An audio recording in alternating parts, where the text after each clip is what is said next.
Dashur teleshikues, ju përshëndes. Po fillojmë edicionin e lajmeve. Me një lajm fitoreje, ekipi i voleybollit të vajzave Lushnja u shpall kampion i kategorisë A1 pas fitores 3-0 në ndeshjen e fundit me vajzat e ekipit të Mirtitës. Sot u zhvillua ndeshja e fundit e kampionatit të voleybollit për femra në kategorinë A1 në Pallatin e Sportit Lazar Lupo në Krutje. Ekipi i Lushnjës u përball me ekipin e Mirtitës, duke arritur një fitore të pastër me rezultatin 3-0. Me këtë triumf, skuadra lushnjare mbylli sezonin në mënyrën më të mirë të mundshme, duke ngritur edhe kupën e kampionatit. Në tribun përveç tifozëve të shumt që mbështetën ekipin vendas, e pranishme ishte edhe kryetaria e Bashkisë Lushnje Eriselda Sefa. Kryetaria Sefa u shpreh e lumtur dhe krenare për këtë fitore, duke vlerësuar përkushtimin dhe punën e ekipit. Një emocion i jashtëzakonshëm sot në Pallatin e Sporteve Lazar Lupo, ku vajzat e ekipit të voleybollit, të cilat vazhdojnë akoma na bëjnë krenare mbas fitimit të Kupës së Shqipërisë, ne sot shpallemi kampion të kategorisë A1. Patjetër që bashkia ka pas një vëmendje të shtuar për këtë ekip, por tani që po shkojnë drejt superiores, patjetër që vëmendja do të jetë akoma më e madhe, sepse duam atë historinë e viteve më parë ta rikthejmë përsëri dhe vajzat e voleybollit të shkëlqejnë edhe në këtë kategori që do të fillojnë së shpejti të jenë. Shumë suksese vajzave dhe shumë krenare për to. Trajnerja e skuadrës Erilda Muço theksoi nevojën për më shumë mbështetje nga bashkia në mënyrë që ekipi të vazhdojë të zhvillohet dhe të arrijë suksese edhe më të mëdha në të ardhmen. Jam shumë krenare për vajzat e mia, për rezultatin final dhe për futjen në Super League. Tani na duhet akoma më shumë mbështetje nga bashkia dhe shumë punë nga ana ime si trajnere dhe vajzat. Ndërkohë voleybollistët u shprehen krenare për arritjen e tyre, duke e konsideruar këtë titull si rezultat të sakrificës, punës në grup dhe pasionit për sportin. Ndjem shumë e lumtur, dhem një atmosferë shumë të mirë, edhe shpresoj që të vazhdoj me këtë ritëm, shpresoj që gjithmonë sa më lart domethënë. Jam shumë krenare që jam pjesë e ekipit, edhe vajzat janë si po ashtu dhe unë, edhe vajzat janë gjithashtu të mrekullueshme.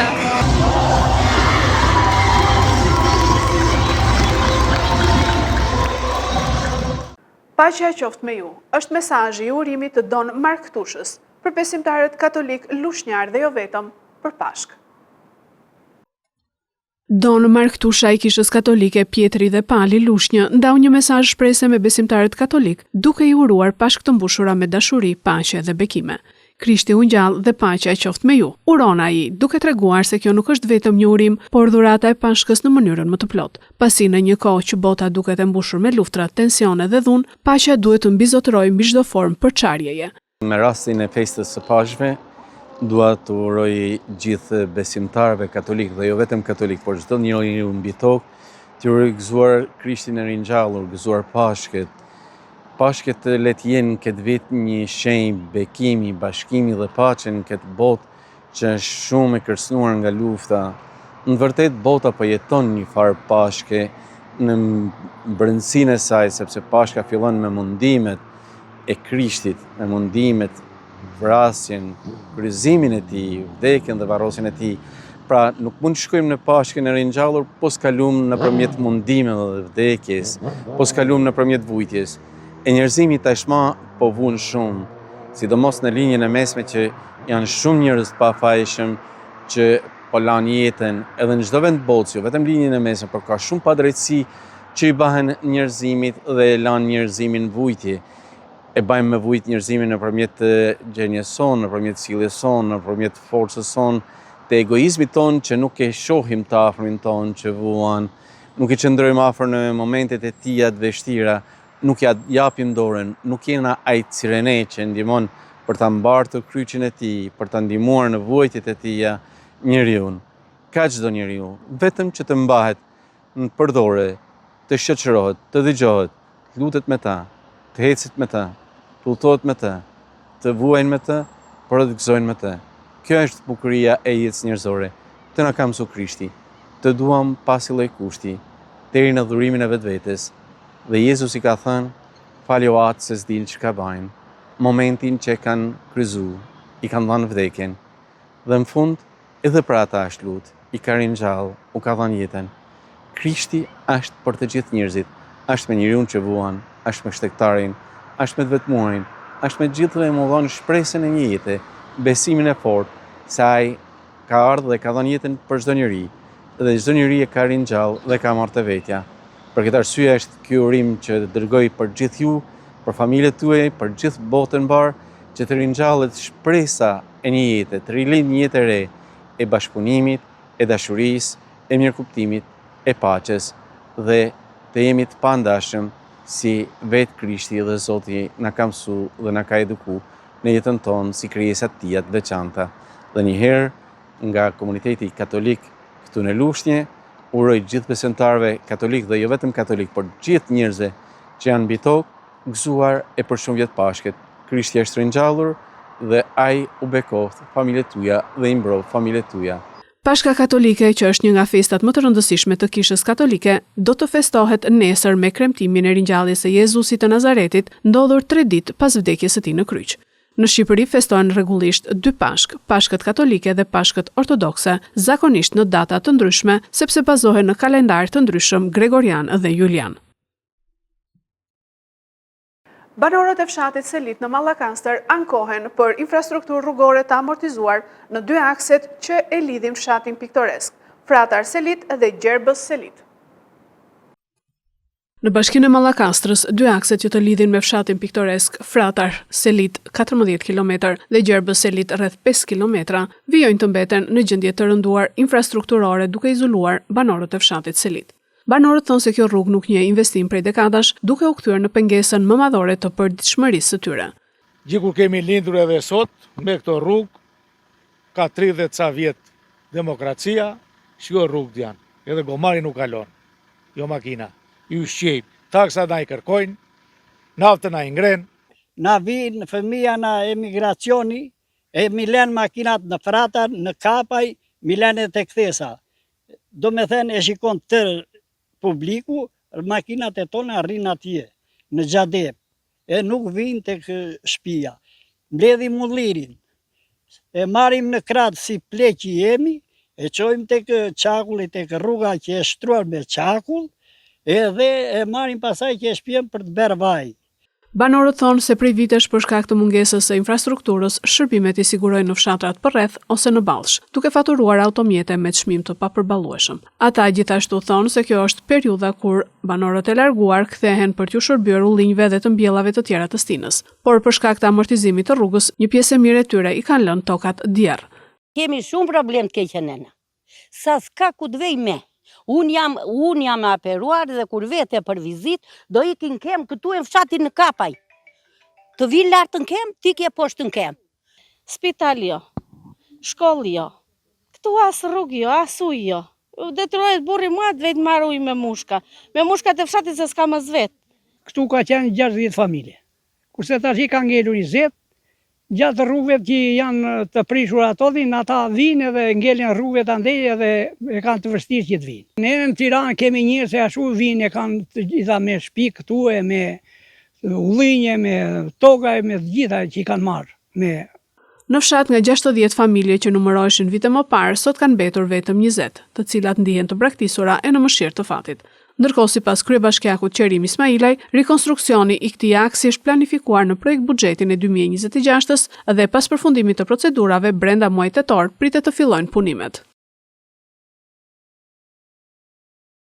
Bordi i Transparencës vendosi që nafta të rritet 224 lekë. Kryetari i Partisë Demokratike Berisha tha se 60% e çmimit përbëhet nga taksat e shqiptarëve. Në orën 20 të ditës së djeshme, hyn në fuqi çmimet e vendosura nga Bordi i Transparencës së hidrokarbureve. Çmimi i naftës me pakicë arriti në 224 lekë dhe me shumicë 212 lekë. Benzina do të tregtohet me pakicë 181 lekë dhe me shumicë do të jetë 169 lekë. Kurse gazi nuk ishte pjesë e vendimarrjes së kësaj mbledhjeje. Kjo në zbatim të aktit normativ të miratuar këtë të premte nga ana e qeverisë për të ulur me 20% çmimin e akcizës. Ky akt normativ parashikon uljen e akcizës me 20% nëse çmimi i shitjes me pakicë i përcaktuar nga Bordi i Transparencës do të jetë mbi 220 lekë për litër për naftën dhe mbi 200 lekë për litër për benzinën. Ky akt normativ do të jetë në fuqi deri në stabilizimin e plot të situatës së krijuar ndërkombëtarisht. Ne jemi të angazhuar për t'ju përgjigjur me përgjegjshmëri çdo sfide, duke mbrojtur qytetarët shqiptar nga efektet financiare të prodhuara si rezultati i konfliktit me Iranin. Kryetari i Partisë Demokratike Sali Berisha në një takim me ekspertë të çështjes së karburanteve deklaroi se çmimi i naftës në Shqipëri është më i larti në Evropë dhe në botë. Ai tha se sot shqiptarët do paguajnë deri në 7 herë më shumë nga të ardhurat e tyre ditore për karburant krahasuar me vende si Gjermania apo Zvicra. Nafta është një ndëshkim për qytetarët dhe ekonominë e vendit. Nuk ka asnjë vend tjetër të ketë një ngarkesë të çmendur fiskale mbi litrën e naftës siç ka Shqipëria. 60% të çmimit të naftës përbëhet nga ngarkesa e qeverisë, nga ajo që qeveria u merr qytetarëve për çdo litër. Askush nuk e bën këtë, përveç kësaj qeverie. Dy janë faktorët kryesor të këtij çmimi ndëshkues të litrit të naftës në Shqipëri.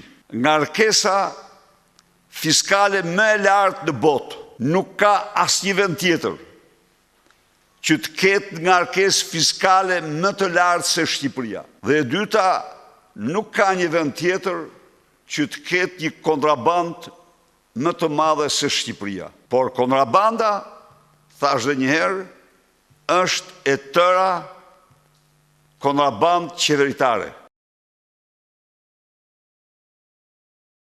Drejtoria vendore e policisë Fier ka njoftuar se 24 orët e fundit ka arrestuar e proceduar disa shtetas, mes tyre 2 të mitur për shkaktim aksidenti, korrupsion, dhunë në familje dhe vepra të tjera penale.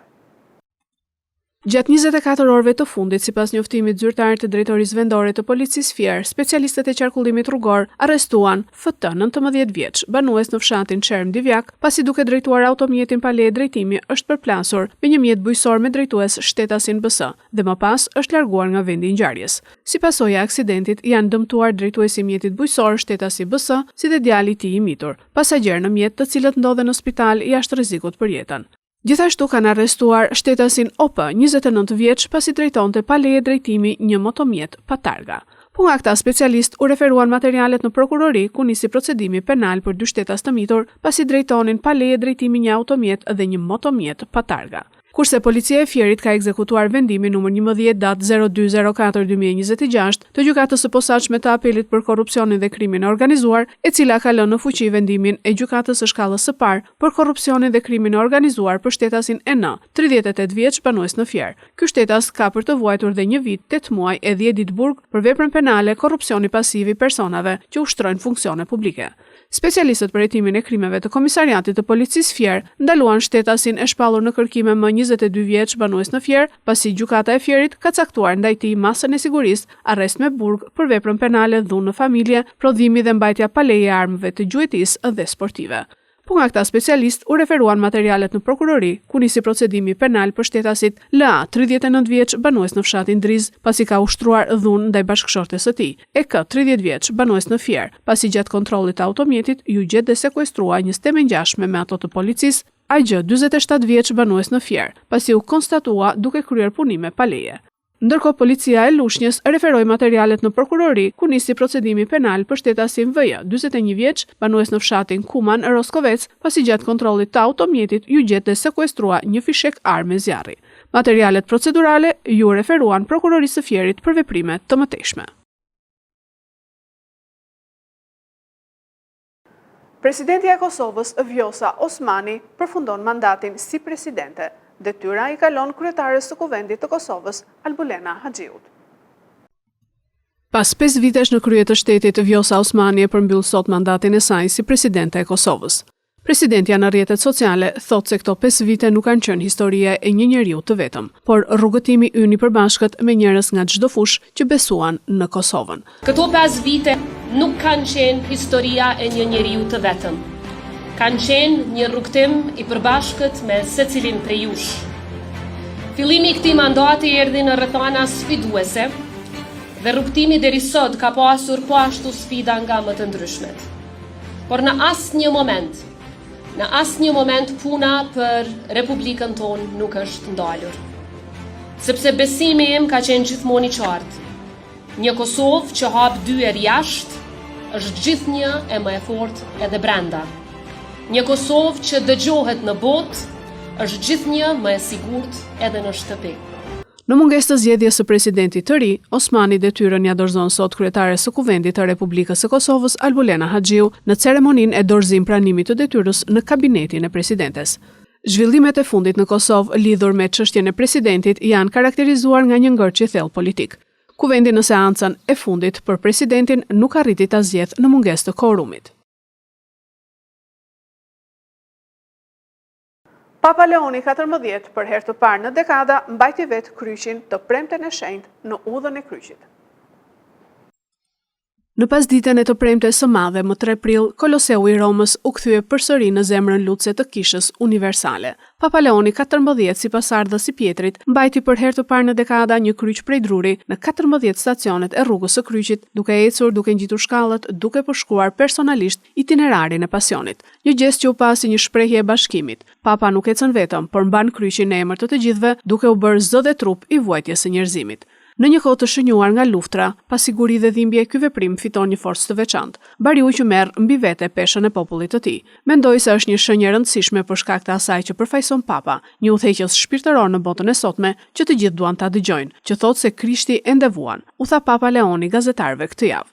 Ati shenjtë filloi procesionin i shoqëruar nga 2 të rinj që mbanin pishtar dhe i ndjekur nga kleri. Në stacionin e parë, që shënonte momentin kur Jezusi u dënua me vdekje, meditimi i përgatitur posaçërisht për të premten e madhe të parë të Papa Leonit nënvizoi se ata me autoritet do të duhet i përgjigjen Zotit për mënyrën se si e ushtrojnë pushtetin e tyre. Pushteti për të gjykuar, pushteti për të filluar ose përfunduar një luftë, pushteti për të mbjellë dhunë ose paqe, pushteti për të nxitur dëshirën për hakmarrje ose për pajtim, shkruhej në meditimin nga Reverendi Francesco Paton.